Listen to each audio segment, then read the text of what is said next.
এই চিঠি অবান্তর। আজকে এই মিরপুর থেকে মসজিদ কমিটির সকল সদস্যদের পক্ষ থেকে, ইমাম খতিবের পক্ষ থেকে, সমস্ত মুসল্লিদের পক্ষ থেকে এটাকে অবাঞ্ছিত ঘোষণা করা হইল।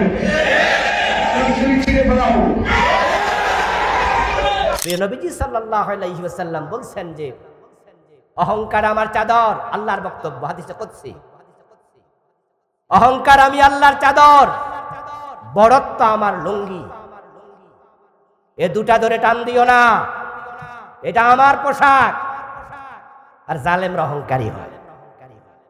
এজন্য আমরা দেখেছি মন্ত্রীদের মুখের কথা, প্রধানমন্ত্রীর মুখের কথা এমন তুচ্ছতাচ্ছিল্য এতটা হেও করে বলেছে, মুক্তিযোদ্ধাদের নাতি নাতকুরকে চাকরি দেব না তো রাজাকারের বাচ্চাদেরকে দেব। আচ্ছা আপনারা বলুন তো, এখানে আমরা সব দলের লোক আছি, সরকারি দলের লোকও আছেন। আমি বিবেককে নিরপেক্ষ রেখে আপনাকে বলতে চাই, বলুন তো যারা কোটা সংস্কার করছে চাইছিল তারা কি সবাই রাজাকারের বাচ্চা? তাচ্ছিল্য সুরে কথা বললেন কেন? এর মানে হলো, আমার চিন্তা হলো হাতি গোড়া গেল তল, বকরি বলে কত জল। ফখরুল ইসলাম পারে না, জামাতের শফিক পারে না, জামাত বিএনপি কিচ্ছু করতে পারে না। তোমরা চ্যাংরা পোলা বানাইসা, আমি সরকার, আমার সাথে ইয়া করো, যাও মিয়া রাজাকারের বাচ্চা কাচ্চা। গালি দিয়ে দিলাম, তাচ্ছিল্য করে দিলাম। আপনার মুখ থেকে যখন তাচ্ছিল্যের শব্দ এই 15 বছর শুনতে শুনতে আল্লাহর আরশ বারবার কাঁপতে কাঁপতে কাঁপতে কাঁপতে আল্লাহ তাআলার সীমা যখন এক পর্যায়ে শেষ জায়গায় পৌঁছে গেছে ধৈর্যের, ফাআখাযনাহুম বাগতাতান, ওই ছোট ছোট বাচ্চাদেরকে দিয়ে পুরা মসনদ আল্লাহ উল্টে দিয়েছে। পুরা মসনদ আল্লাহ উল্টে দিয়েছে। কাজী ইব্রাহিম হাফেজাহুল্লাহ বড় একজন আলেম বক্তা, নাম শুনেছেন তো? উনি দেশে নাই, দুবাইতে আছেন এখন। ওনাকে জেলে নেওয়া হয়েছিল, একটা আঙ্গুল ভেঙে দেয়া হয়েছিল। অথচ কাজী ইব্রাহিম হাফেজাহুল্লাহ সরাসরি কোন দল করেন না। উনি রাজনৈতিক ভাবে সক্রিয় লোক না, হয়তো মেন্টালি কোন দলকে সাপোর্ট করতে পারেন।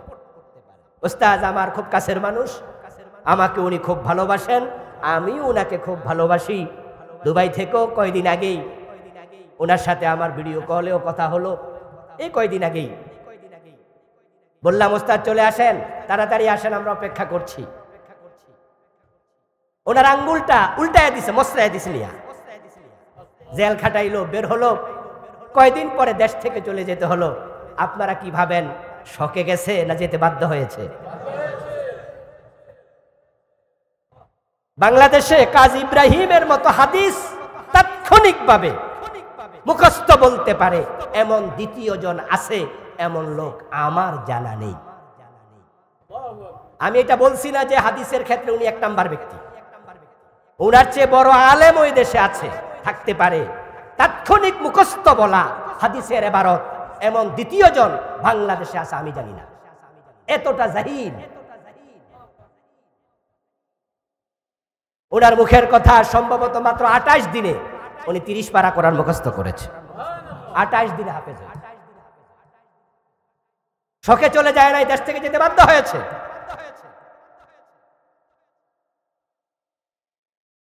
মিজানুর রহমান আজহারি মালয়েশিয়া আমেরিকা দৌড়াদৌড়ি করছে, দেশ থেকে যেতে বাধ্য হয়েছে। ডিজিএফআই ডেকে নিয়ে বলেছে আজকের ভিতরে চলে যান। অথচ মিজান আজহারি সেও কিন্তু সক্রিয়ভাবে কোনো দল, এদেশের কোনো দল করে না। কেমনে করবে?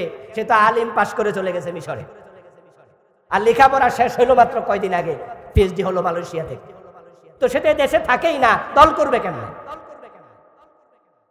আল্লাহ তাআলা যখন দেখলেন সীমা লঙ্ঘনকারী, অহংকারী হয়ে যা, রাসূল বলছে আল্লাহর বক্তব্য, এই লুঙ্গি, এই চাদর অহংকার আমার। এরপর আল্লাহ তাআলা বলছে ফামান নাযাআনি ওয়াহিদাম মিনহুমা আহলাকতুহু আও কাসামতুহু, এই লুঙ্গি এবং চাদর ধরে যারা টানাটানি শুরু করে দেয়, এক পর্যায়ে আমি আল্লাহ এমন ধাক্কা মারি ধ্বংস করে ছেড়ে দেই।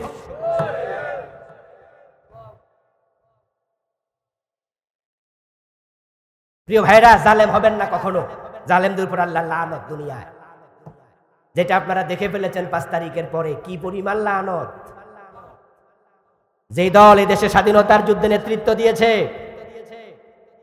ওই দলের নাম নেয়ার মতো সাহস বাংলার জমিনে এখন আর কেউ দেখাচ্ছে না, কেউ বলেও না। অবস্থা কোথায় গিয়ে পৌঁছে অপেক্ষা করেন। প্রায় 1000 লোককে যে হত্যা করা হয়েছে, এই জেনোসাইড, এই গণহত্যায় তাদের অসংখ্য লোককে দেশেই হয়তো ফাঁসি দেয়া হবে। জাতি অপেক্ষায় আছে, কারণ জালেমদেরকে ছাড় দিলে নতুন জালেমের আবার তৈরি হয়। আর ছাড় আপনি দিবেন কেমনে? এই যে আপনার রাস্তায় মারা গেছে নিরীহ লোক, ওর বাবা কি মামলা করবে না? পাখির মতো গুলি করছেন, ওরা কি মামলা করবে না? আর আপনারাই বলুন তো, ন্যায় বিচার পাওয়ার অধিকার লোকদের আছে না নাই? আপনার ক্ষমতার জন্য আপনি 1000 লোক হত্যা করেন কিভাবে? কিভাবে করেন? এই অধিকার আপনাকে কে দিল? হত্যার চেয়ে বড় জুলম আর কি হতে পারে? হত্যার চেয়ে বড় অন্যায় আর কি হতে পারে? আল্লাহ তাআলা কুরআন মাজিদে বলছেন, মান কাতালা নাফসান বিগাইরি নাফসিন আও ফাসাদিন ফিল আরদ ফাকান্নামা কাতালান নাসা জামিআ। বিনা অপরাধে একজন মানুষকে যদি কেউ হত্যা করে, আল্লাহ বলছেন আমার কাছে তামাম দুনিয়ার সকল মানুষকে হত্যা করলে যে গুনাহ হয়, যে অপরাধ হয়, একজনকে অন্যায়ভাবে হত্যা করলে আমার আল্লাহর কাছে, আমি আল্লাহর কাছে সেটাই হয়। সেজন্য তামাম দুনিয়ার সব মানুষকে হত্যা করে। মানুষ হত্যা সবচেয়ে বড় জুলুম, এটা করা যাবে না। অথচ 1000কে মেরে ফেলেছেন 15-20 দিন, হেলিকপ্টার থেকে গুলি করে। দৃশ্য দেখে কি মনে হয়েছিল? মনে হয় যেন ফিলিস্তিন এবং ইসরায়েলের যুদ্ধ চলছে।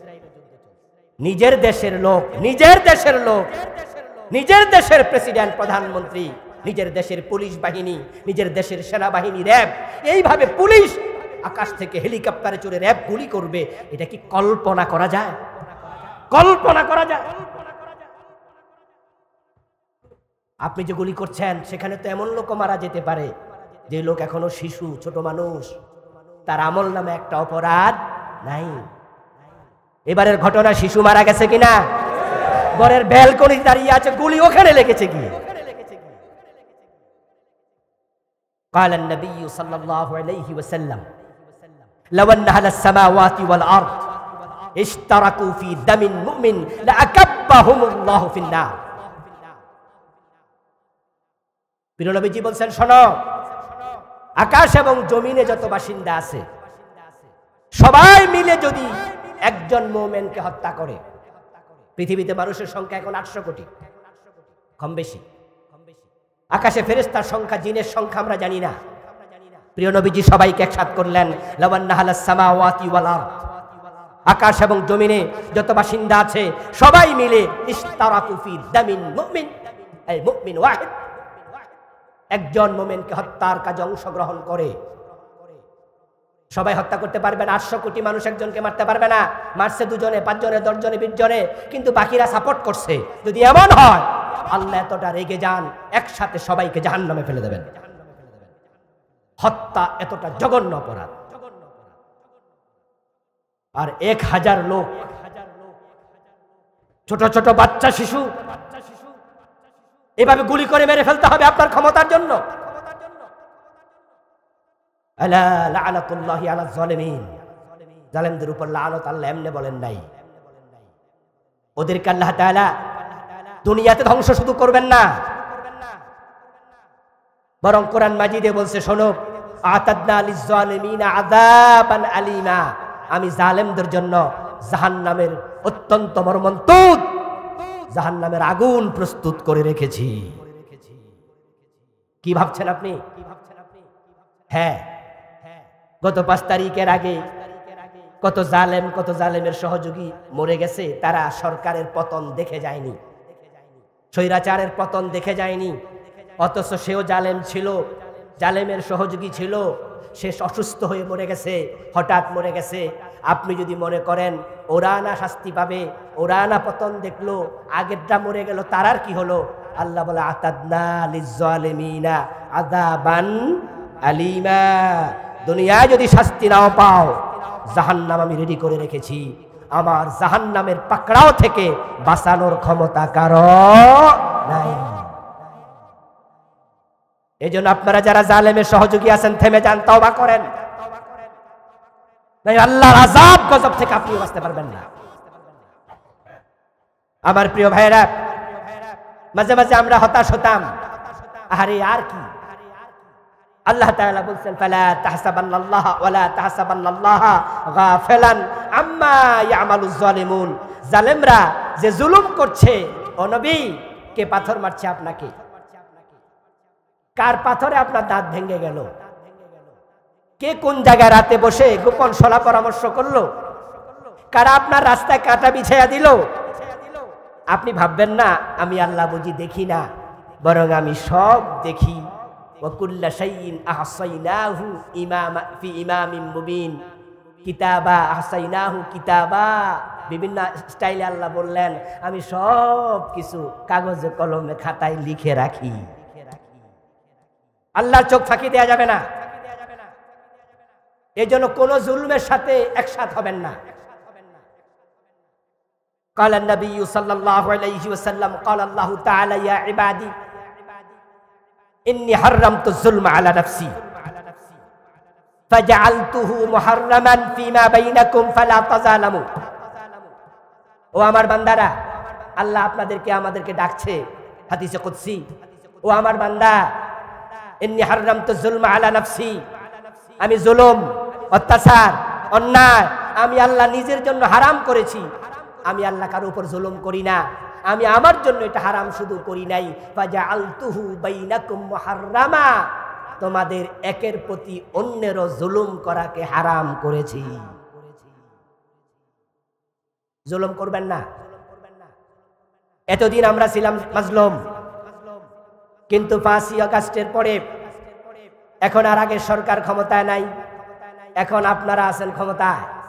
এখন যারা অন্য দলে আছে, চান্স পাইয়া নির্দোষ মানুষকে আবার আপনি মামলা দিয়া জেল খাটাইলেন। আগে ছিলেন মাজলুম, এখন হইলেন জালেম। হ্যাঁ, চান্স কাজে লাগাবে তো কিছু লোক। আগে ওরা চাঁদাবাজি করত,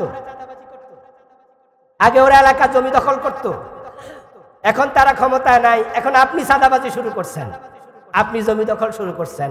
আগে ছিলেন মাজলুম, এখন হলেন জালেম।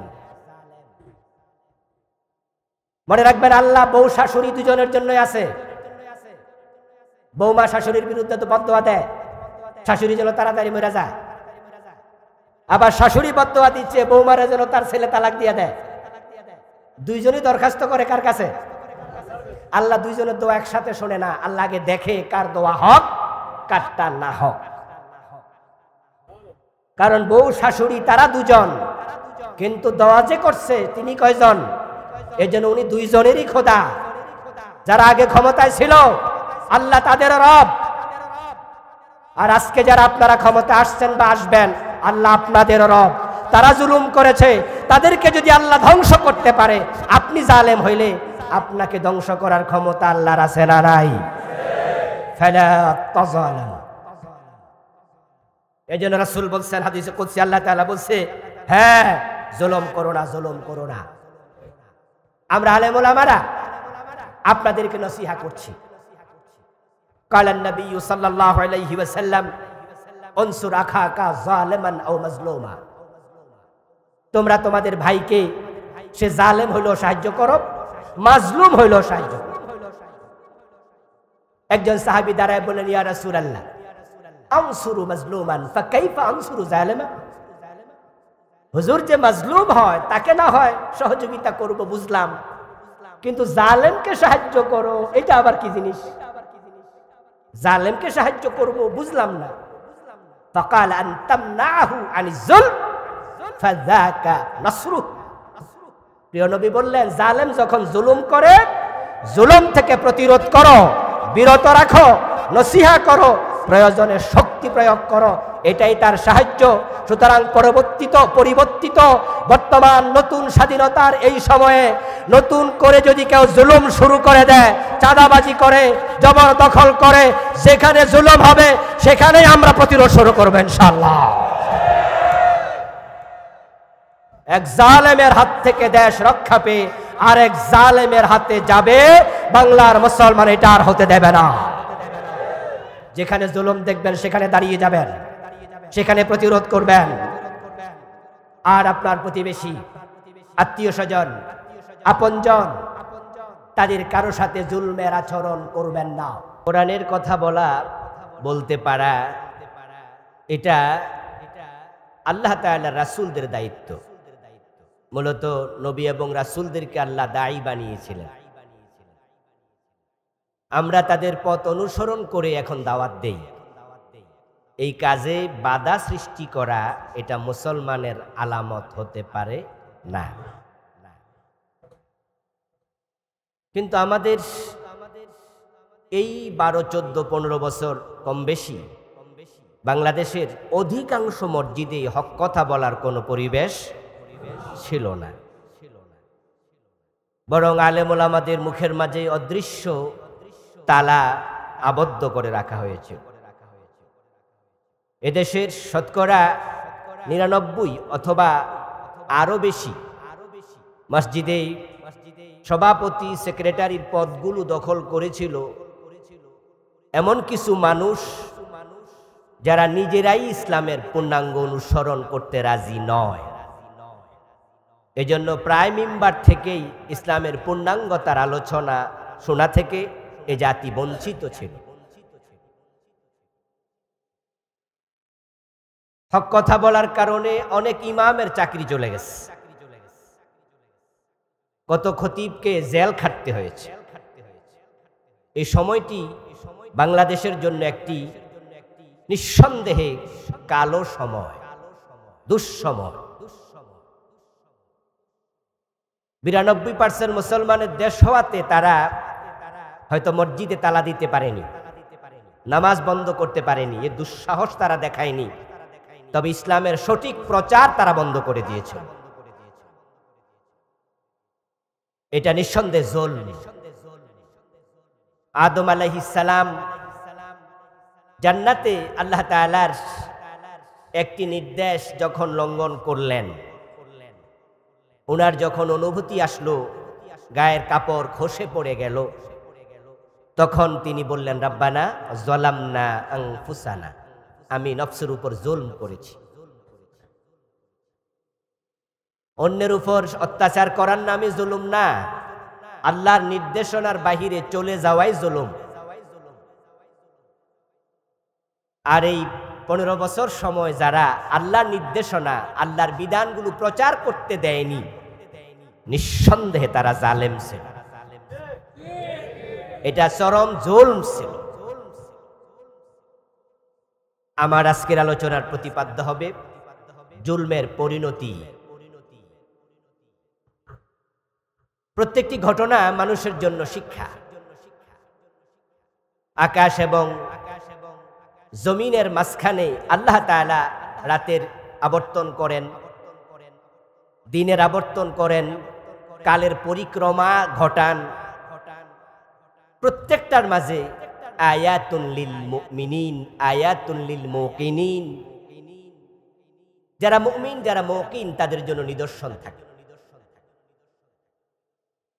জালেম যেই হোক, তার ব্যাপারে আল্লাহ তাআলার বক্তব্য হলো ইন্নাহু লা ইউফলিহুজ জালিমুন, নিশ্চয়ই জালেম কখনোই সফল হবে না। এই কথাটা আল্লাহ কোরআন মাজিদে বলেছেন।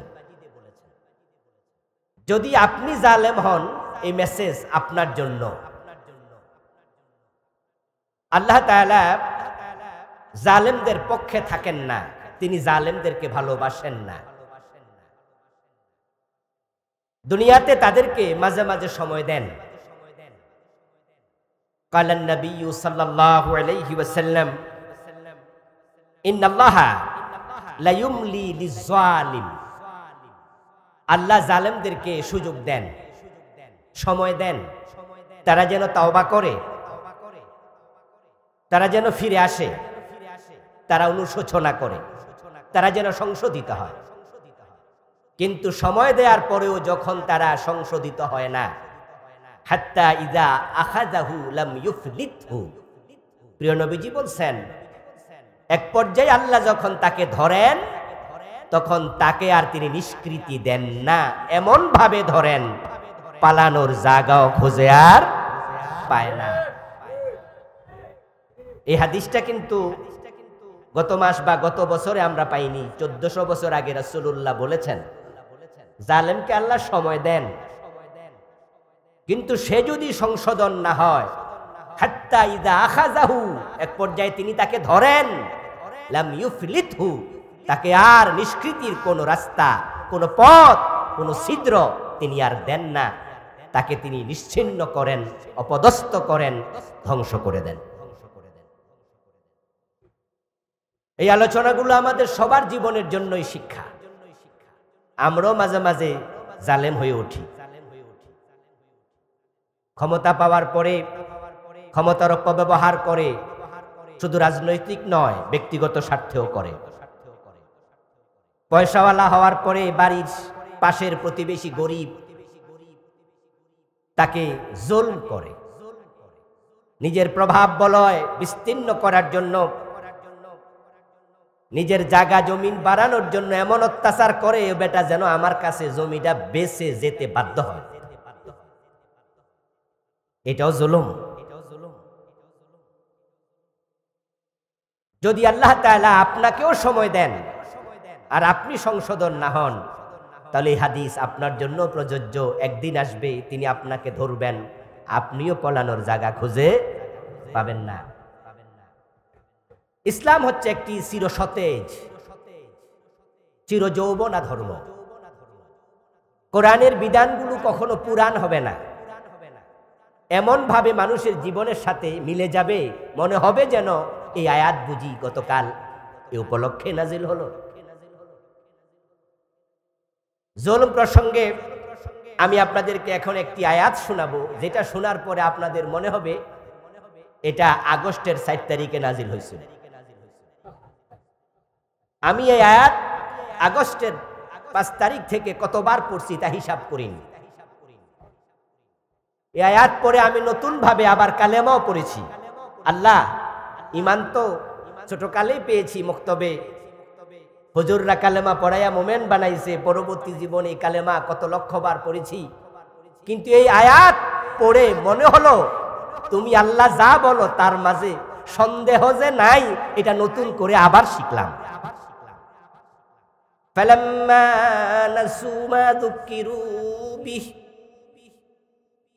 আল্লাহ বলেন মানুষকে যখন আমি ক্ষমতা দেই, প্রভাব বলয় দেই, অর্থ দেই, সুযোগ সুবিধা দেই, তাদেরকে আমি যে নসিহাগুলো করলাম নবীর মাধ্যমে, কোরআনের মাধ্যমে, ক্ষমতা পাইয়া টাকা পাইয়া তারা এগুলো যখন ভুলে গেল, ফালাম্মা নাসু, তারা ক্ষমতা পাইল, অর্থ পাইল, শরীর পাইল, বুদ্ধি পাইল, আমার নেয়ামত পাইল, পাওয়ার পরে আমার নবীর দেয়া নসিহা, আমার কোরআনের নসিহা তারা ভুলে গেল।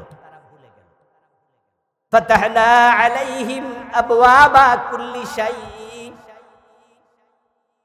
এবার আল্লাহ বলেন আমি যখন দেখি তারা সীমালঙ্ঘন করছে, নসিহা ভুলে গেল, আমি আল্লাহ আমার নেয়ামতের দরজা তাদের জন্য আরো খুলে দেই, ক্ষমতা আরো বাড়িয়ে দিই, শারীরিক সামর্থ্য আরো বাড়িয়ে দিই, টাকা পয়সা যা ছিল আরো বাড়িয়ে দিই। হাত্তা ইযা ফারিহু বিমা উতু, অতঃপর তারা যা পাইল তা পাইয়া এবার আরো খুশি, আরো সীমালঙ্ঘন শুরু করে দিল। ফাখাযনাহুম বাগতাতান ফাইযা হুম মুবলিসুন, যখন সীমালঙ্ঘন শুরু করে দিল আমি আল্লাহ বললাম আর নাম, হঠাৎ করে ধরলাম, কাপড় নিয়ে পালানোর সুযোগ আর দিলাম না।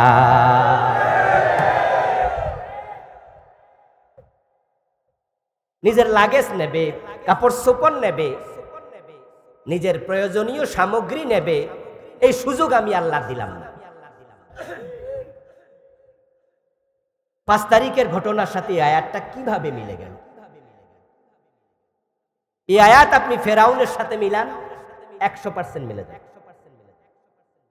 কারণ ফেরাউনকে আল্লাহ তাআলা যে ক্ষমতা দিয়েছিলেন, ক্ষমতার মালিক কে? ক্ষমতা দেয় কে? কোনো সন্দেহ আছে নাকি? নাকি জনগণ সকল ক্ষমতার উৎস? ঈমান চলে যাবে এই জাতীয় দৃষ্টিভঙ্গি লালন করুন। আন্নাল কুওয়াতা লিল্লাহি জামিআ কুলিল্লাহুম্মা মালিকাল মুলক তুতিল মুলকা মান তাশা। ক্ষমতার মালিক আল্লাহ, তিনি যাকে চান দেন, দিয়ে তাকে পরীক্ষা করেন, দেখি সে কি করে। ফেরাউনকে আল্লাহ ক্ষমতা দিলেন। ফেরাউনের জীবনী যে ঐতিহাসিকরা লিখেছে তার মাঝে এমন লিখাও কোন ঐতিহাসিক লিখেছেন যে সে ক্ষমতা পাওয়ার পর থেকে ডুবে মরা পর্যন্ত কখনো তার জ্বর সর্দি কাশিও হয়নি। এতটা সুস্থতার নিয়ামত আল্লাহ তাকে দিয়েছে। এবং তার মিশরে সে এতটাই ক্ষমতা পেয়েছিল, একচ্ছত্র আধিপত্য ছিল যে তার আঙ্গুলি হেলেনে একটা জাতিকে, একটি গোষ্ঠীকে জবেহ করে শেষ করে দেয়া হতো। বনি ইসরাইলের নাবালেগ সদ্য প্রসূত ছোট ছোট বাচ্চা ছেলে হয়ে জন্ম নিয়েছে, ইউযাব্বিহুনা আবনাহুম, ফিরআউনের নির্দেশে তাদের বাচ্চাদেরকে জবেহ করে ফেলতো। মূসা নবীকে ঠেকাতে হবে। আল্লাহ বলে ক্ষমতা আমি দিলাম, আর আমার ক্ষমতা ব্যবহার করে আমার নবী মূসাকে তুমি ঠেকাবে। মূসা যেন জন্ম নিতে না পারে, মানে ইসরাইলের শিশুদেরকে জবে করে ফেলা হলো। আল্লাহর ক্ষমতার সদ্ব্যবহার না অপব্যবহার? আল্লাহর নবী তো জন্ম নিলেনি, এই জন্ম নিলেনি, এটাই প্রমাণ করে আল্লাহর সিদ্ধান্ত ঠেকায়া দেওয়ার ক্ষমতা দুনিয়ার কোন জালেমের থাকে না। ফাআলুল লিমা ইউরিদ ইয়াফআলু মা ইয়াশা, তিনি যা চান তাই করেন। ফালা রাদ্দা লিফাদলিহি, তার করুণা ঠেকাবে, তার কল্যাণ থামাবে, এই ক্ষমতা পৃথিবীর কারো নাই। কোরআনে বিভিন্ন আঙ্গিকে তিনি বলেছেন। মূসা নবীর জন্মের পরে নবুয়ত প্রাপ্তি, লম্বা হিস্ট্রি আপনারা জানেন। কিন্তু সেই মূসা আলাইহিস সালামকে সে আবার শেষ করে দেবে। মূসা আলাইহিস সালাম তার বনি ইসরাইলের সঙ্গীদেরকে নিয়ে চলে যাচ্ছেন, যা তোর মিশরে তুই থাক, আমি থাকবো না। কিন্তু ফেরাউন বলল না, পালাতেও দেব না, হিজরত করতেও দেব না, ধরে এনে শুলে চড়াবো। সে সৈন্যদল নিয়ে মূসা নবীকে ধরার জন্য রওনা দিল। বলুন তো তখন কি সে অসুস্থ না সুস্থ? ক্ষমতা আছে না পদত্যাগ করছে? একানা সৈন্য সহ বিশাল সমৃদ্ধি। হাত্তা ইদা ফারিহু বিমা উতু, কি চমৎকার আয়াত! আমার দেয়া নিয়ামত পেয়ে আত্মতুষ্টিতে ভুগলো, এমন সীমালঙ্ঘন করলো, আরো বেশি আর অন্যায় ও জুলুম অত্যাচার চালাইলো। এরপরে কি ঘটলো? আখাযনাহুম বাগতাতান, ওই মূসা আলাইহিস সালামের হাতের লাঠি দ্বারা তৈরি রাস্তায় ঢুকে মূসাকে ধরে এনে শুলে ছড়াবে। আর সমুদ্রের মাঝামাঝি যাওয়ার পরে আমি আল্লাহ হঠাৎ করে ধরলাম, ফাইদাহুম মুবলিসুন, ফেরাউন সেখান থেকে সাঁতরিয়ে কাটবে, উপরে চলে যাবে, সে সুযোগ আর নাই। গত 15 বছরে চকিদার থেকে শুরু করে সচিব পর্যন্ত, পুলিশের কনস্টেবল থেকে শুরু করে সেনাবাহিনীর প্রধান পর্যন্ত, এই দেশের এমন একটি জায়গা ছিল না যেখানে ব্যক্তি নিয়োগ করার সময় দল দেখা হতো না। দলীয় কত রকমের সুযোগ সুবিধা ভোগ করেছে কত লোকেরা, তাদের মাঝ থেকে কাউকে না কাউকেই সচিব, উপসচিব, ডিসি, এসপি, টিওনো, চকিদার, কনস্টেবল সব জায়গায় বসাইছে, যেন নিজের ক্ষমতার বলয়টা আরো বিস্তীর্ণ করা যায়। করে নিরীহ মানুষকে জেলে দিল, আলেম ওলামাদেরকে ফাঁসি দিল, কত মানুষকে জুলুম করলো। এই জুলমের শিকার তো আমরা এবং এই মসজিদ কমিটিও, ঠিক না? এই মসজিদের সভাপতি, সেক্রেটারি, অন্য অন্য লোকেরা তারা বাড়িতে ঘুমাতে পারেনি, জেল খেটেছে অনেকে। আমি তো এলাকার বাসিন্দা নয়, আমি এখানে জুমা পড়ায় চলে যেতাম, আমি থাকি ফার্ম গেট, কিন্তু আমাকেও এখানে জুমা পড়াইতে দেয়া হবে না। ওসি সাহেব ফোন করে নিষেধ করে দিয়েছে, হুজুর যেন না আসে। আমি যাত্রাবাড়ি পর্যন্ত এসেছিলাম সে জুমা। কেন এটা হলো? কারণ ওসি সরকারের নিয়োগ করা লোক, সরকার দলীয় লোক। উনার বলা উচিত ছিল যে না, হুজুর জুমা পড়াবে, সেখানে আমি কথা বলবো কেন? কিন্তু না, ওই যে হাত্তা ইদা ফারিহু বিমা উতু, আমার দেয়া ক্ষমতা পাইয়া, নেয়ামত পাইয়া তারা এতটা আত্মতুষ্টিতে ভুগেছে, যা মন চা তাই করব, যা মুখে আসে তাই বলবো। না হুজুর আসতে পারবেন না, চলে যান আপনি ফিরে। সব জায়গায় নিজের লোক বসায়া জুলুম করতে করতে করতে করতে ইসলামী দলগুলোকে, আল্লামা মামুনুল হক সাহেব সহ, জুনাইদ বাবু নগরী সহ, আল্লামা সাইদি সহ, যে মানুষগুলা দ্বীনের দায়ী হিসাবে এই জমিনে স্বীকৃত, সবার কাছে এক একজনকে এক এক ভাবে, জুনাইদ বাবু নগরী রাহেমাহুল্লাহ মরে গেছে, হেফাজতের উনি সেক্রেটারি জেনারেল ছিলেন, উনার এই দুই হাঁটুতে পিটাইয়া হাঁটুগুলো ফুলিয়ে দিয়েছে বুড়া মানুষ। মামুনুল হক সাহেবকে অনেকটাই আতুর পর্যন্ত ওনাকে স্কেচে ভর করে চলা লেগেছে। আল্লামা সাইদিকে শেষ পর্যন্ত জেলখানায় থেকে মরতে হয়েছে। এই যে জুলম চারদিকে শুরু করলো, যেই ক্ষমতায় তারা এই জুলুমগুলো করলো, এই ক্ষমতা দিয়েছিল কে? আল্লাহ বলে, আমার দেয়া ক্ষমতা পেয়ে তারা যখন চরম অন্যায় শুরু করে দিল, চরম অন্যায়, কি পর্যায়ে অন্যায় গিয়ে ঠেকেছে যে ভালো মানুষেরা তাদের নিজের বাড়ি ঘরে ঘুমানোর সাহস আর নাই। 5 তারিখের এই ঘটনা যদি না ঘটতো, তাহলে আমরা কি আজকে এখানে মসজিদে এসে কথা বলার পরিবেশ পেতাম? হয়তো আমরাও আত্মগোপনেই থাকা লাগতো। অথচ এই বুকে হাত দিয়ে আল্লাহর কসম করে বলতে পারবো, আমরা মানুষের ক্ষতি করি না। বাকি দোকানে খাইয়া টাকা মাইরা দিছি এমন কোন দোকানদার বাংলার সীমানায় বলবে না। কারো টাকা হাওলাত নিয়ে ঘুরাইছি, কষ্ট দিছি, কেউ বলতে পারবে না। অন্যের হক খাওয়া তো দূরের কথা, কারোর কষ্ট দেয়া চিন্তাও মনে লালন করি না। আমরা নিজেদেরকে একবারে নিষ্কলুষ মানুষ দাবি করছি না, কিন্তু আমরা নিজেদেরকে টুকু দাবি করি সমাজের জন্য আমরা খারাপ মানুষ না। তা আমরা আত্মগোপনে থাকবো কেন? আত্মগোপনে থাকবে তো চোর, ডাকাত, জানোয়ার, জালেম, ঠিক না? আর ওরা বুক ফুলাইয়া চলছে, আমরা ভালো মানুষরা লুকাইয়া থাকবো। আরশের মালিক দেখলো না, সীমা লঙ্ঘন হয়ে গেছে। আমার দেয়া ক্ষমতা পাইয়া তারা যখন আমার বান্দাদের উপর এত জুলুম করছে, 5 তারিখে এ জাতীয় ঘটনা ঘটে যাবে, এটা কি আপনারা কেউ কল্পনাও করেছেন? সুবহানাল্লাহ, সুবহানাল্লাহ, সুবহানাল্লাহ। আমরা কেউ এটা ভাবিও নাই, কারণ তাদের ক্ষমতার বলয় প্রভাব তারা এতটাই বিস্তীর্ণ করেছিল যে ওদেরকে ক্ষমতা থেকে সরাবে আমরা মনে করছি এমন শক্তি বাংলাদেশে আর কারোই নাই। কেউ রাস্তায় দাঁড়াইতে পারে না, ওদেরকে সরাবে কেমনে? আমরা তো সরানোর চিন্তা করি নাই। আর আল্লাহ বলে, হাত্তা ইদা আখাযনাহুম বাগতাতান, এই আমার বান্দারা শোনো, আমি আল্লাহ ফেরাউনের মতোই হঠাৎ করে ধরি। শুধুমাত্র এই ঘটনা না, পৃথিবীর অতীতের দিকে তাকান, নমরুদের ইতিহাস দেখেন, এইভাবে কাউমে সামুদ, কাউমে সালেহ, কাউমে তুব্বা, কাউমে লূত, পৃথিবীর পিছনে তাকান, বড় বড় জালেমরা যখনই জুলুম করেছে, আল্লাহ তাআলা যখন ধরেছেন, তখন তারা কেউ আর সামান্য নিঃশ্বাস ফেলার সময়ও বুঝতে পারেনি কি করবে। কিং কর্তব্য বিমূঢ় হয়ে গেছে। হঠাৎ করে সব শক্তি নিমিষে ধুলায় মিশে গেছে।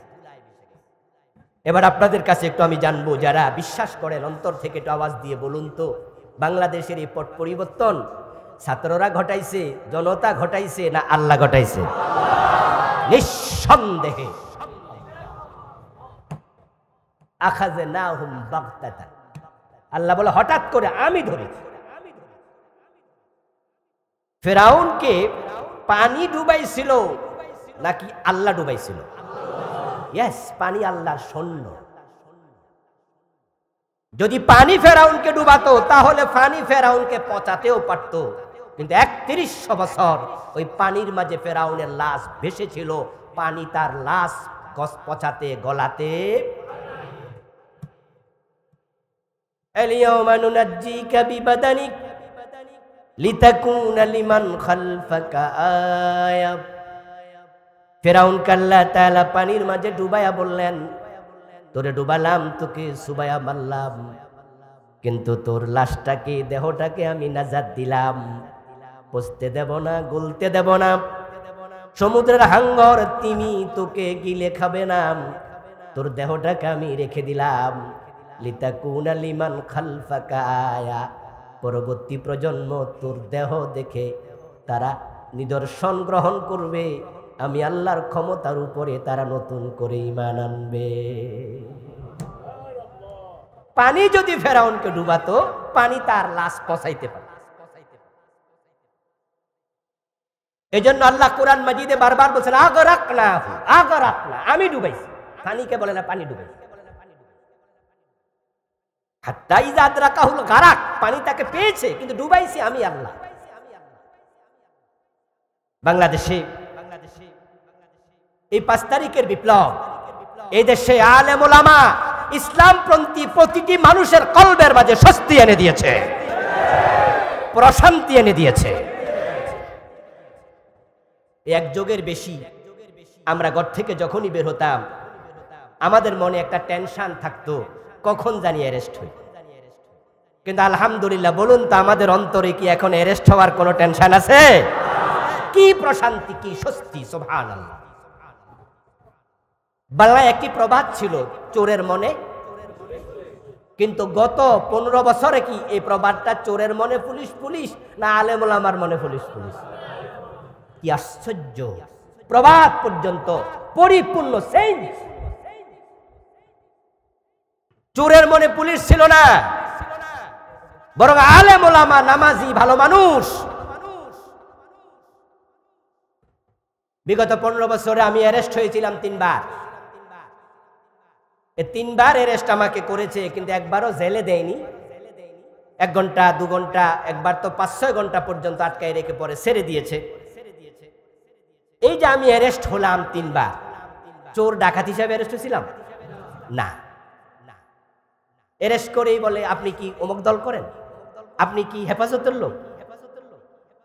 তো যখন পরিচয় টরিচয় পায়, ঘুরে গাড়াইয়া যে আমি অমক, তো শেষ পর্যন্ত এবার কয় যাইতে জানগা আপনি চলে যায়। ধরার সময় হুজুর পাইছে, মানে একজন হুজুর পাইছে। আজীব তো। আমি রাস্তা দিয়ে হেঁটে যাচ্ছি, আমাকে ডেকে বলে হুজুর এখানে আসেন। আসলাম, গাড়িতে ওঠেন, উঠলাম, উঠে আবার জিজ্ঞাসা করতেছে বাড়ি কই, কি করেন। আজীব তো, আপনি কি অমুক দল? দেখেন আমাকে চিনে না, জানে না, মামলা নাই, শুধু আমি তার কাছে একটা কারণ অপরাধী আমার মাথায়, মুখে, গায়ে। এখন সে আমার জিজ্ঞাসা করছে, আমি চোর না ডাকাত। এই ১৫টি বছর প্রায় আলেম ওলামা ইসলামপন্থীদের অন্তরের প্রশান্তি তারা কেড়ে নিয়েছিল, চোখের ঘুম কেড়ে নিয়েছিল।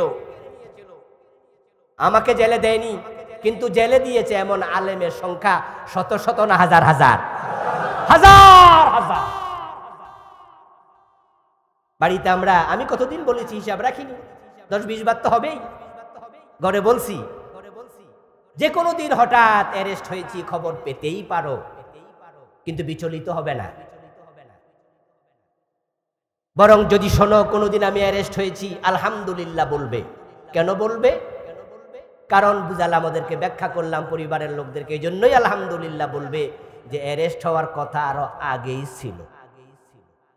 তো আল্লাহ যে এতদিন ভালো রাখছে এই জন্য আলহামদুলিল্লাহ। কারণ অ্যারেস্ট হওয়ার খবর শুনে কি হলো রে, হাই হ্যালো, হ্যাঁ কান্দাকাটি, কিছু না, লাভ নাই, করবা না এগুলো, কারণ সময়টা আমাদের এই। কিন্তু আল্লাহর বড় দয়া, আল্লাহ তাআলা কোরআন মাজিদে বলছেন জালেমরা কখনো সফল হয় না। আরেক আয়াতে আল্লাহ তাআলা বলছেন সূরা হুদের 18 নম্বর আয়াত, আলা লানাতুল্লাহি আলাজ জালিমিন। দুনিয়ার মানুষ শোনো, আলা হরফে তানবি, শোনো। কে বলতেছে? দৃষ্টি আকর্ষণ করছে আমাদের, আলা শোনো, লানাতুল্লাহি আলাজ জালিমিন, যারা জালেম হয় তাদের উপর আমি আল্লাহর লানত বর্ষিত হয়। আল্লাহর লানত জালেমদের উপর। সাবধান, কখনো জালেম হবেন না, জালেমের সহযোগী হবেন না। জুলমের পরিণতি বড় ভয়াবহ। জালেমদের আরেকটি বদভ্যাস হচ্ছে, তারা ক্ষমতা, অর্থবিত্ত এগুলো পেয়ে যখন জালেম হয় তখন তারা অহংকারী হয়। তারা মাজলুমদের প্রতি কোনো দয়া দেখায় না, বরং তারা যা মন চায় এই জন্যই করে। তারা ভাবে আমাকে কিছু করার ক্ষমতা কারো। قال النبي صلى الله عليه وسلم قال الله تعالى الكبرياء ردائي والعظمة إزاري فمن نازعني واحدا منهما أهلكته قسمته। প্রিয় নবীজি সাল্লাল্লাহু আলাইহি ওয়াসাল্লাম বলছেন যে অহংকার আমার চাদর। আল্লাহর বক্তব্য, হাদিসে কুদসি। অহংকার আমি আল্লাহর চাদর, বড়ত্ব আমার লুঙ্গি। এ দুটা ধরে টান দিও না, এটা আমার পোশাক। আর জালেমরা অহংকারী হয়। এজন্য আমরা দেখেছি মন্ত্রীদের মুখের কথা, প্রধানমন্ত্রীর মুখের কথা এমন তুচ্ছতাচ্ছিল্য এতটা হেও করে বলেছে, মুক্তিযোদ্ধাদের নাতি নাতকুরকে চাকরি দেব না তো রাজাকারের বাচ্চাদেরকে দেব। আচ্ছা আপনারা বলুন তো, এখানে আমরা সব দলের লোক আছি, সরকারি দলের লোকও আছেন। আমি বিবেককে নিরপেক্ষ রেখে আপনাকে বলতে চাই, বলুন তো যারা কোটা সংস্কার করছে চাইছিল তারা কি সবাই রাজাকারের বাচ্চা?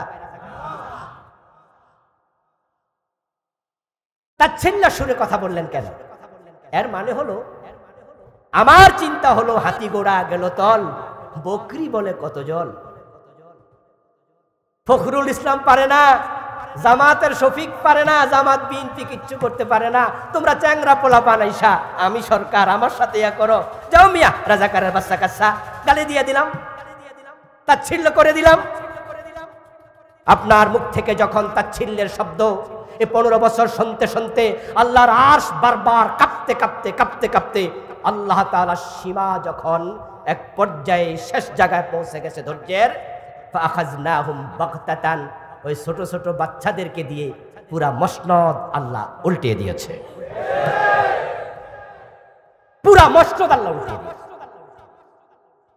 কাজী ইব্রাহিম হাফেজাহুল্লাহ, বড় একজন আলেম বক্তা, নাম শুনেছেন তো? উনি দেশে নাই, দুবাইতে আছেন এখন। ওনাকে জেলে নেওয়া হয়েছিল, একটা আঙ্গুল ভেঙে দেয়া হয়েছিল। অথচ কাজী ইব্রাহিম হাফেজাহুল্লাহ সরাসরি কোন দল করেন না। উনি রাজনৈতিক ভাবে সক্রিয় লোক না, হয়তো মেন্টালি কোন দলকে সাপোর্ট করতে পারেন। ওস্তাদ আমার খুব কাছের মানুষ, আমাকে উনি খুব ভালোবাসেন, আমি ওনাকে খুব ভালোবাসি। দুবাই থেকেও কয়দিন আগেই ওনার সাথে আমার ভিডিও কলেও কথা হলো। এই কয়দিন আগেই বললাম ওস্তাদ চলে আসেন, তাড়াতাড়ি আসেন, আমরা অপেক্ষা করছি। ওনার আঙ্গুলটা উল্টায় দিছে, মসরায় দিছে নিয়া, জেল খাটাইলো, বের হলো। কয়দিন পরে দেশ থেকে চলে যেতে হলো। আপনারা কি ভাবেন, শকে গেছে না যেতে বাধ্য হয়েছে? বাংলাদেশে কাজী ইব্রাহিমের মতো হাদিস তাৎক্ষণিকভাবে মুখস্থ বলতে পারে এমন দ্বিতীয় জন আছে, এমন লোক আমার জানা নেই। আমি এটা বলছি না যে হাদিসের ক্ষেত্রে উনি 1 নাম্বার ব্যক্তি, ওনার চেয়ে বড় আলেম ওই দেশে আছে, থাকতে পারে। তাৎক্ষণিক মুখস্থ বলা হাদিসের ইবারত এমন দ্বিতীয় জন বাংলাদেশে আছে আমি জানি না, এতটা জাহিল। ওনার মুখের কথা সম্ভবত মাত্র 28 দিনে উনি 30 পারা কোরআন মুখস্থ করেছে। 28 দিনে হাফেজ, শখে চলে যায় নাই, দেশ থেকে যেতে বাধ্য হয়েছে।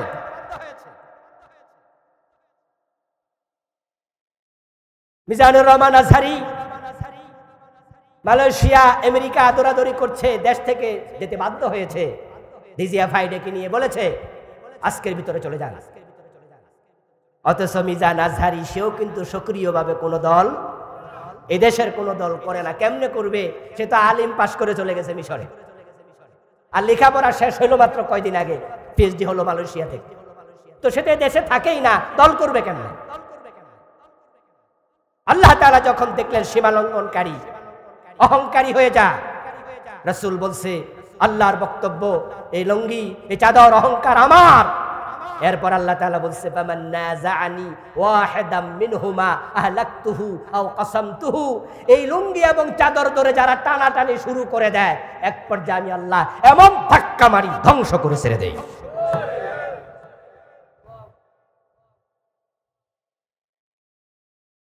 প্রিয় ভাইরা, জালেম হবেন না কখনো। জালেমদের উপর আল্লাহ লানত দুনিয়ায়, যেটা আপনারা দেখে ফেলেছেন 5 তারিখের পরে, কি পরিমাণ লানত। যে দল এই দেশে স্বাধীনতার যুদ্ধে নেতৃত্ব দিয়েছে, ওই দলের নাম নেয়ার মতো সাহস বাংলার জমিনে এখন আর কেউ দেখাচ্ছে না, কেউ বলেও না। অবস্থা কোথায় গিয়ে পৌঁছে অপেক্ষা করেন। প্রায় 1000 লোককে যে হত্যা করা হয়েছে, এই জেনোসাইড, এই গণহত্যা, তাদের অসংখ্য লোককে দেশে হয়তো ফাঁসি দেয়া হবে। জাতি অপেক্ষায় আছে, কারণ জালেমদেরকে ছাড় দিলে নতুন জালেমের আবার তৈরি হয়। আর স্যার আপনি দিবেন কেমনে? এই যে আপনার রাস্তায় মারা গেছে নিরীহ লোক, ওর বাবা কি মামলা করবে না? পাখির মতো গুলি করছেন, ওরা কি মামলা করবে না? আর আপনারাই বলুন তো, ন্যায় বিচার পাওয়ার অধিকার লোকদের আছে না নাই? তা আপনার ক্ষমতার জন্য আপনি 1000 লোক হত্যা করেন কিভাবে? কিভাবে করেন? এই অধিকার আপনাকে কে দিল? হত্যার চেয়ে বড় জুলম আর কি হতে পারে? হত্যার চেয়ে বড় অন্যায় আর কি হতে পারে?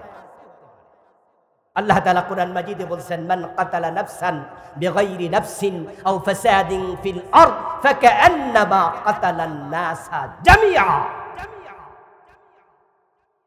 বিনা অপরাধে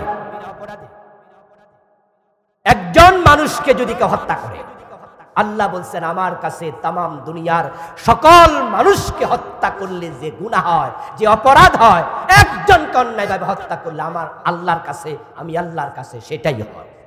সেজন্য তামাম দুনিয়ার সব মানুষকে হত্যা করে। মানুষ হত্যা সবচেয়ে বড় জুলুম, এটা করা যাবে না। অথচ 1000কে মেরে ফেলেছেন 15-20 দিন, হেলিকপ্টার থেকে গুলি করে। দৃশ্য দেখে কি মনে হয়েছিল? মনে হয় যেন ফিলিস্তিন এবং ইসরায়েলের যুদ্ধ চলছে। নিজের দেশের লোক, নিজের দেশের লোক, নিজের দেশের প্রেসিডেন্ট, প্রধানমন্ত্রী, নিজের দেশের পুলিশ বাহিনী, নিজের দেশের সেনাবাহিনী, র্যাব, এইভাবে পুলিশ আকাশ থেকে হেলিকপ্টারে চড়ে র্যাব গুলি করবে, এটা কি কল্পনা করা যায়? কল্পনা করা যায়? আপনি যে গুলি করছেন, সেখানে তো এমন লোক মারা যেতে পারে যে লোক এখনো শিশু, ছোট মানুষ, তার আমল নামে একটা অপরাধ নাই। এবারের ঘটনা শিশু মারা গেছে কিনা? ঘরের ব্যালকনি দাঁড়িয়ে আছে, গুলি ওখানে লেগেছে গিয়ে। قال النبي صلى الله عليه وسلم لو ان اهل السماوات والارض اشتركوا في دم مؤمن لاكبهم الله في النار। প্রিয় নবীজি বলছেন, শোনো, আকাশ এবং জমিনে যত বাসিন্দা আছে সবাই মিলে যদি একজন মুমিনকে হত্যা করে, পৃথিবীতে মানুষের সংখ্যা এখন 800 কোটি, কম বেশি। আকাশে ফেরেশতার সংখ্যা, জিনের সংখ্যা আমরা জানি না। প্রিয় নবীজি সবাইকে একসাথ করলেন, লাওয়ান্না হালাস সামাওয়াতি ওয়াল আরদ, আকাশ এবং জমিনে যত বাসিন্দা আছে সবাই মিলে ইশতারাকু ফি দামিন মুমিন, এই মুমিন ওয়াহিদ, একজন মুমিনকে হত্যার কাজে অংশগ্রহণ করে। সবাই হত্যা করতে পারবে না, 800 কোটি মানুষ একজনকে মারতে পারবে না। মারছে 2 জনে, 5 জনে, 10 জনে, 20 জনে, কিন্তু বাকিরা সাপোর্ট করছে। যদি এমন হয়, আল্লাহ এতটা রেগে যান, একসাথে সবাইকে জাহান্নামে ফেলে দেবেন। হত্যা এতটা জঘন্য অপরাধ। আর 1000 লোক, ছোট ছোট বাচ্চা, শিশু, এভাবে গুলি করে মেরে ফেলতে হবে আপনার ক্ষমতার জন্য? আলা লাআনাতুল্লাহি আলা যালিমিন, জালেমদের উপর লানত আল্লাহ এমনি বলেন নাই। ওদেরকে আল্লাহ তাআলা দুনিয়াতে ধ্বংস শুধু করবেন না, বরং কোরআন মাজিদে বলছে, শোনো, আতাদনা লিজ-জালিমিনা আযাবান আলীমা, আমি জালেমদের জন্য জাহান্নামের অত্যন্ত মর্মন্তুদ জাহান্নামের আগুন প্রস্তুত করে রেখেছি। কি ভাবছেন আপনি? হ্যাঁ, গত 5 তারিখের আগে কত জালেমের সহযোগী মরে গেছে, তারা সরকারের পতন দেখে যায়নি, স্বৈরাচারের পতন দেখে যায়নি, অথচ সেও জালেম ছিল, জালেমের সহযোগী ছিল, সে অসুস্থ হয়ে মরে গেছে, হঠাৎ মরে গেছে। আপনি যদি মনে করেন ওরা না শাস্তি পাবে, ওরা না পতন দেখলো, আগেরটা মরে গেল, তার আর কি হলো?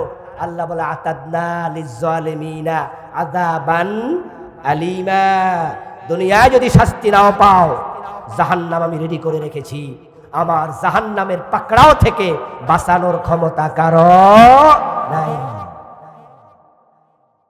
এজন্য আপনারা যারা জালেমের সহযোগী আছেন, থেমে যান, তওবা করেন, নাই আল্লাহর আযাব গজব থেকে আপনি বাঁচতে পারবেন না। আমার প্রিয় ভাইরা, মাঝে মাঝে আমরা হতাশ হতাম, আরে আর কি? আল্লাহ তাআলা বলছেন, ফালা তাহসাবান্নাল্লাহা ওয়ালা তাহসাবান্নাল্লাহা গাফিলান আম্মা ইয়ামালুজ জালিমুন, জালেমরা যে জুলুম করছে, ও নবী, কে পাথর মারছে আপনাকে? কার পাথরে আপনার দাঁত ভেঙে গেল? কে কোন জায়গায় রাতে বসে গোপন সলা পরামর্শ করলো?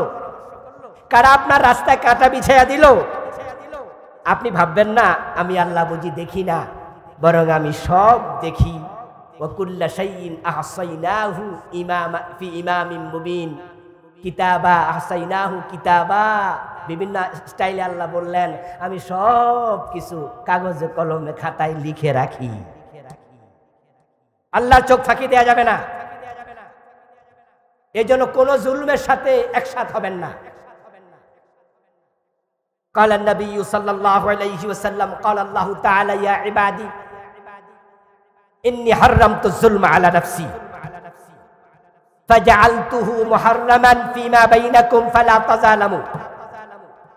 ও আমার বান্দারা, আল্লাহ আপনাদেরকে আমাদেরকে ডাকছে হাদিসে কুদসি, ও আমার বান্দা, ইন্নী হাররামতু যুলমা আলা নাফসি, আমি জুলুম, অত্যাচার, অন্যায় আমি আল্লাহ নিজের জন্য হারাম করেছি। আমি আল্লাহ কারো উপর জুলুম করি না, আমি আমার জন্য এটা হারাম শুধু করি নাই, ফাজআলতুহু বাইনাকুম মুহাররামা, তোমাদের একের প্রতি অন্যেরও জুলুম করাকে হারাম করেছি।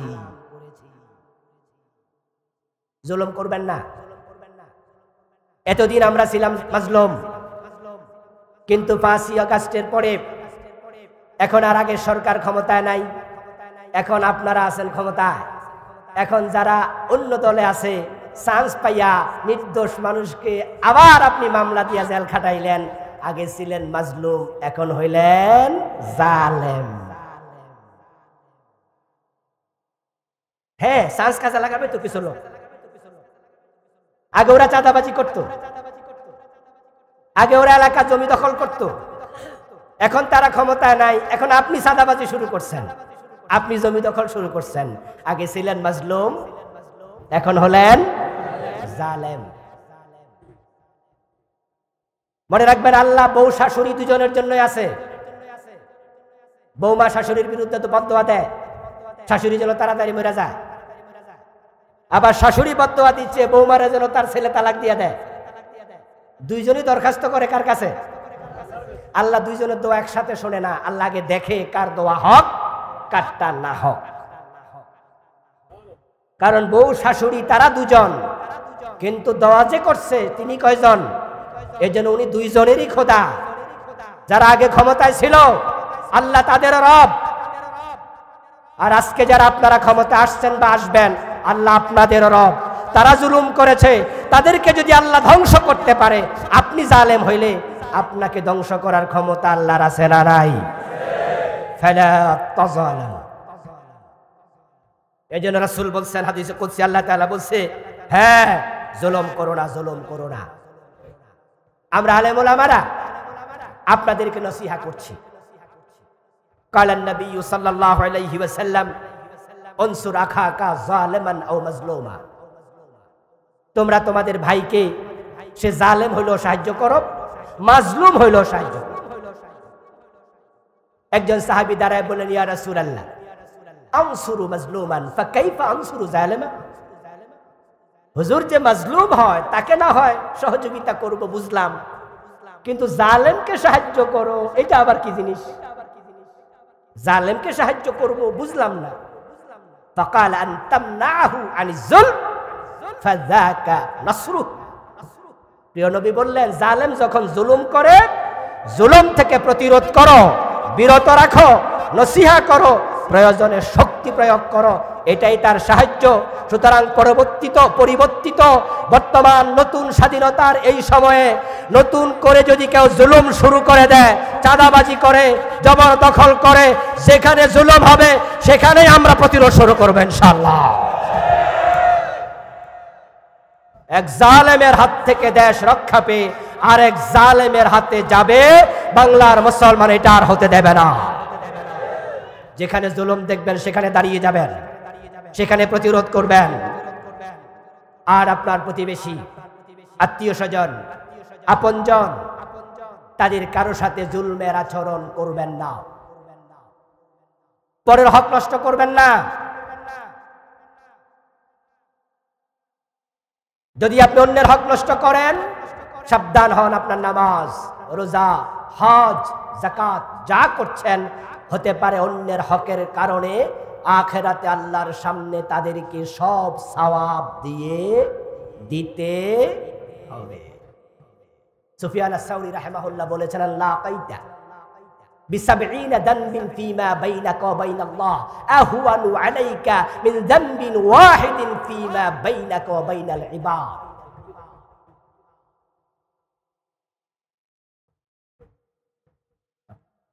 সুফিয়ান আস-সাউরি রাহিমাহুল্লাহ বিশাল বড় মুহাদ্দিস, উনি বলতেছেন, শোনো, আল্লাহর সাথে তোমার ৭০টি মামলা আছে। আল্লাহ তোমার বিরুদ্ধে ৭০ জায়গায় এলিগেশন দায়ের করে বসে আছেন। আসো, মদ খাইছো, মিথ্যা বলছো, রোজা ছাড়ছো, নামাজ কাজা করছো, ৭০টা বড় বড় গুনাহ আল্লাহ টিক চিহ্ন দিয়ে বসে আছে, আসো আমার কাছে। সুফিয়ান আস-সাউরি বলেন, এই ৭০টা তোমার জন্য কিচ্ছু না, কারণ এটা তোমার রবের সাথে, তিনি রহমান হতে পারে। আবার তুমি আস্তাগফিরুল্লাহ বলবে, ১ সেকেন্ডে তিনি ৭০টা না, ৭০ না, ৭০,০০০ না, ৭০,০০,০০০ না, আরো কোটি কোটি গুনাহ যদি হয়, একবার তওবা করো, সব ১ সেকেন্ডে তিনি ক্ষমা করে দিতে পারেন। কিন্তু অন্যের একটা হক নষ্ট করে আল্লাহর সামনে যেও না, আল্লাহ সেটা কখনোই ক্ষমা করবে না যদি সে ক্ষমা না করে। ইত্তাক দাওয়াতাল মাজলুম ফাইন্নাহু লাইসা বাইনাহা ওয়া বাইনাল্লাহি হিজাব। যার উপর জুলুম করলেন তার বদদোয়া থেকে বেঁচে থাকুন। রিকশাওয়ালা, গায়ে হাত তুলবেন না। বদ আচরণ করেছে কেউ, আপনার প্রভাব ক্ষমতা আছে, থাপ্পড় মেরে দেবেন না। অতটুকু জায়েজ যতটুকু করেছে। সে আপনাকে একটা গালি দিয়েছে, আপনি চুপ থাকলে সওয়াব পাবেন, অথবা ওই গালিটুকু অথবা ওই কটু কথাটুকু ফিরিয়ে দিলে গুনাহ হবে না, সমান সমান হবে। তবে ভদ্র মানুষ গালি দেয় না, চুপ থাকে অথবা অন্যভাবে প্রতিকার করে। কিন্তু আপনি যদি এর চেয়ে বেশি করেন, যখন সে গালি দিয়েছিল তখন ছিল সে জালেম, আর আপনি প্রতিকার বেশি করছেন, এখন আপনি হলেন। প্রিয় নবী বলছে, সে মাজলুম হওয়ার পরে যে বদদোয়া দেয়, তার বদদোয়াকে ভয় করো। মাজলুমের ফরিয়াদ এবং আল্লাহর মাঝখানে কোনো পর্দা থাকে না। দাওয়াতুল মাজলুম ইয়ারফাউহা আল্লাহু ফাওকাল গামাম। সুম্মা ক্বাল লা আনসুরান্নাকা ওয়ালাউ বা'দা হিন। মাজলুম যখন বদদোয়া দেয়, আল্লাহ তার বদদোয়াকে আকাশে নিয়ে যান, মেঘমালার উপর রেখে দেন। তারপর জালেমকে সময় দেন, সে সরি বলে কিনা। সময় যদি না দেয়, সরি যদি না বলে, সময় দেওয়ার পরে আল্লাহ আবার বলেন, এই বদদোয়া, তোমার সাথে আমি আল্লাহ আছি। কথা বুঝলেন? কিন্তু ওই বদদোয়াকে আল্লাহ আসমানে নিয়ে যান, আকাশে মেঘের উপরে। ইয়ারফাউহা আল্লাহু ফাওকাল গামাম। আমি তোমার সাথে আছি। আপনি কি ভাবেন এই যে এত বড় ঘটনা ঘটে গেল আমাদের কল্পনার বাহিরে? কাজী ইব্রাহিম রাহমাহুল্লাহ হাফেজাহুল্লাহর কথা বলছিলাম যে প্রসঙ্গে, ভুলে গেছি বলতে। উনি বলেছিলেন যে 5ই আগস্টের ঘটনা যে ছেলেগুলো ঘটাইছে ওরা ছিল আমাদের জন্য আল্লাহর পক্ষ থেকে আবাবিল। ওয়ারসালা আলাইহিম তায়রান আবাবিল। ওনার কথাটা আমার মনে ধরছে। আসলে তো ফুলাফান দিয়ে তো কাম ঘটার কথা না। প্রিয় ভাই, ওই বদদোয়াকে আল্লাহ বলে আমি তোর সাথে আছি। এই যে ঘটনা ঘটলো, কত মায়ের চোখের পানি জমা হয়েছে, কত মাজলুমের হাহাকার জমা হয়েছে। সাতক্ষীরা অঞ্চলে এখানে অনেকে আছেন। সাতক্ষীরাতে ইসলামী আন্দোলনের পক্ষের ভাইদের দোতলা 3তলা বাড়ি বুলডোজার দিয়ে ভেঙে ফেলেছে, বুলডোজার দিয়ে। চোখের পানি জমা হতে হতে হতে হতে মাজলুমের বদদোয়া আল্লাহ সহ্য করে না। এবার আপনার বাড়ির পাশে যে গরিব মানুষ, ওর উপর জুলুম করলে ওর বদদোয়া কি আপনার বিপক্ষে লাগবে না? এজন্য আসুন এই ঘটনা থেকে আমরা নিজেরা শিক্ষা নিই, আমাদের জীবনটাকে জুলম মুক্ত সাজাই। আমরা কখনো কারোর উপর জুলুম করব না। রাজি আছেন? আল্লাহ তৌফিক দান করুন, আমিন। আসসালামু আলাইকুম ওয়া রাহমাতুল্লাহি ওয়া বারাকাতুহু।